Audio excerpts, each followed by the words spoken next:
Friends, welcome to my YouTube channel. जैसा कि आप लोगों को पता है कि हर एक एग्ज़ाम में इंग्लिश पूछी जाती है और इंग्लिश में वोकेबलरी आती है।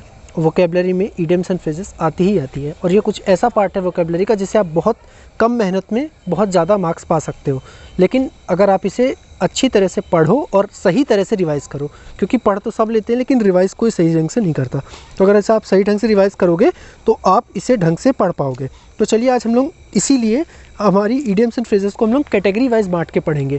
तो जो हमारी पहली कैटेगरी है जिसमें मैंने इनको बांटा है तो वो होगी एज यानी उम्र। तो हम अब चलते हैं अपनी फर्स्ट इडियम की तरफ। तो पहली अपनी इडियम क्या है? Get on in years. Get on in years, इसका ये मतलब होता है अगर आप इस इडियम को किसी पर्टिकुलर व्यक्ति के लिए यूज़ करते हो, उसका मतलब वो उम्र हो चुकी है उसकी, यानी वो ग्रो ओल्ड हो चुका है।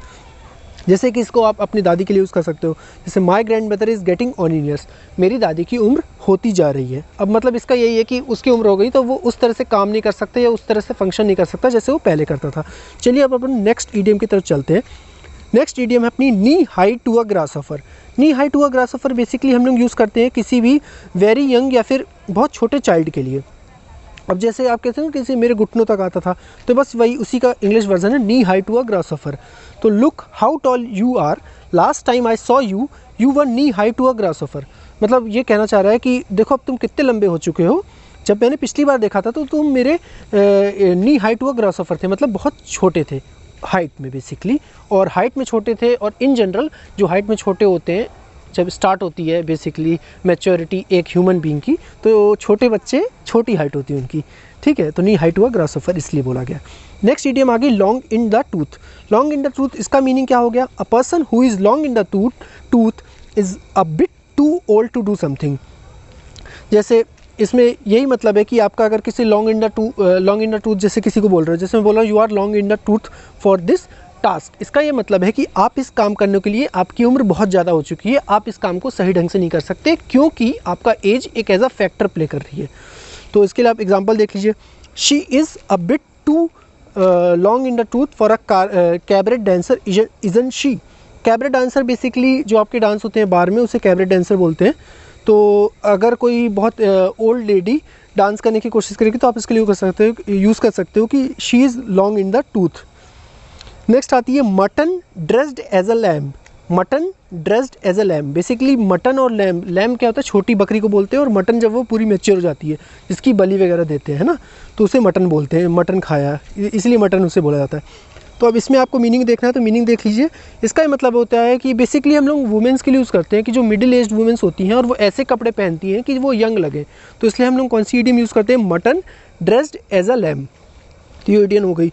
अब इसमें एग्जांपल क्या देख लीजिए। एग्जांपल हो सकता है the style doesn't suit her, it has a mutton dressed as lamb effect on her. मतलब ये स्टाइल उस पर सूट नहीं कर रहा है क्योंकि वो बहुत ज़्यादा यंग दिखने की कोशिश करी जबकि वो है नहीं।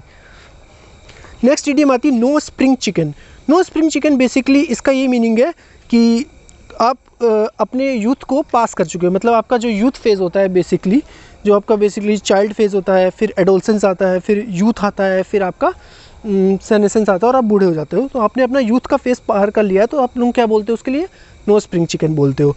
अब एग्जाम्पल देख लीजिए, how old is the owner, I don't know but she is no spring chicken. जैसे किसी ने किसी से पूछा कि वो ओनर उस दुकान की उसकी उम्र क्या है, तो सामने वाले ने क्या रिप्लाई किया कि मुझे उसकी उम्र नहीं पता लेकिन डेफिनेटली वो अपने she is not a spring chicken, मतलब उसने अपने यूथ को पास कर चुकी है।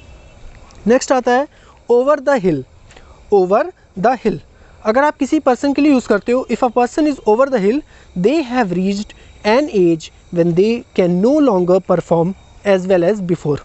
मतलब अगर आप किसी के लिए बोलते हो ओवर द हिल, मतलब उनकी उम्र हो चुकी है और अब वो वैसा परफॉर्म नहीं कर सकते जैसा वो यंग एज में परफॉर्म करते हैं। जाहिर सी बात है, एज कई हद तक कुछ जैसे फिजिकल एक्टिविटीज़ होती हैं वहाँ पर डिसाइडिंग फैक्टर बन जाती है, बट कई ऐसे एक्सेप्शंस भी होते हैं।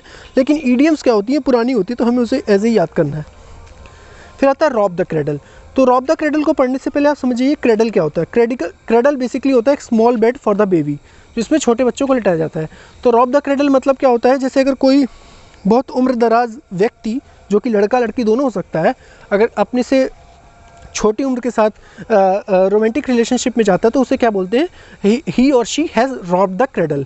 इसके लिए जैसे एग्जांपल यहाँ दे रखा था, my uncle Ted is dating a 20-year-old girl that is really robbing the cradle. तो यही है क्रेडल का मीनिंग, आपको अगर पता होगा तो आप ये समझ सकते हो। फिर क्या है सिल्वर सर्फर। अब ये बेसिकली इस टाइम पे ज़्यादा यूज़ हो रही है, क्योंकि आप जैसे देख सकते हैं लॉकडाउन के टाइम हमारे जो कई सारे ओल्ड एज के लोग थे या सीनियर सिटीजन थे, उनने पहली बार हो सकता है कि उन्होंने इंटरनेट यूज़ किया हो, तो आप उनके लिए बहुत अच्छा ईडियम है silver surfer. A silver surfer is an elderly person who uses the internet. मतलब कोई बहुत ज़्यादा जिसकी उम्र हो चुकी है, सीनियर सिटीजन हो चुका है, वो अगर इंटरनेट यूज़ कर सकते हो, इसके लिए हम लोग क्या सिल्वर सर्फर यूज़ कर सकते हैं। ठीक है, तो ये तो अभी बेसिकली बहुत ज़्यादा चांसेस बनते हैं कि इसके एग्ज़ाम में आने के। Put years on. अब पुट ईयर्स ऑन ये ईडियम बेसिकली हम लोग क्यों करते हैं, जैसे आप लोगों ने देखा होगा कि कई लोग 30 to 35 ईयर्स की एज में होते हैं और वो कई ऐसे काम करते हैं जैसे कि जिसके कारण उनकी उम्र एक्चुअल उम्र से ज़्यादा लगती है। सपोज आप बहुत ज़्यादा स्ट्रेस ले रहे हो, एंग्जाइटी आपको बहुत ज़्यादा मतलब बॉडी को रेस्ट नहीं दे रहे हो और काम किए जा रहे हो, तो आपकी जाहिर सी बात है कि आपकी एक मेंटल एज होती है, फिजिकल एज होती है। तो आपकी फिजिकल एज मेंटल एज के कारण इफेक्ट होगी और आपकी उम्र ज़्यादा लगेगी, भले ही आप 30 के हो, आप ऐसा लगेगा कि 40 के हो। तो यही है, इसमें और कुछ है नहीं। फिर बेब इन द आर्म्स, ये इंपॉर्टेंट ईडियम है, इसलिए मैंने इसको हार्ट मार्क कर रखा है। तो a babe in the arms is a very young child और a very young person who is very young to be holding a position. Suppose करो कि राहुल गांधी 40 ईयर्स की एज में पीएम बन जाते, तो आप उनके लिए ये बेब इन आर्म्स यूज़ कर सकते थे। बाकी अब आप समझ गए होंगे, मतलब किसी छोटे मतलब एज के हिसाब से अगर कोई छोटा व्यक्ति है उसे आप बहुत बड़ी पोजीशन दे देते हो, तो उसके लिए आप babe in the arms use कर सकते हो। नेक्स्ट अपना बेब इन द वुड्स।